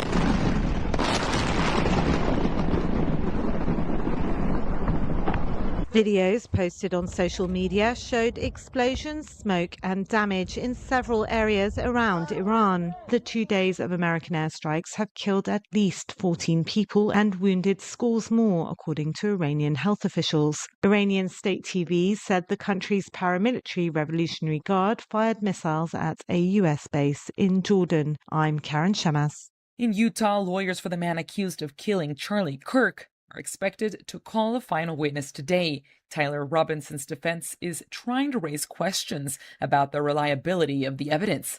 A judge is deciding whether prosecutors have enough evidence to put Robinson on trial on a charge of aggravated murder. The European Union is accusing Meta of breaching its social media law by designing Facebook and Instagram to get users hooked. The EU is demanding Meta disable key addictive features like infinite scrolling. Wall Street was mixed and oil prices swung between small gains and losses after a series of mysterious airstrikes hit Iran. More stories at apnews.com. This is AP News.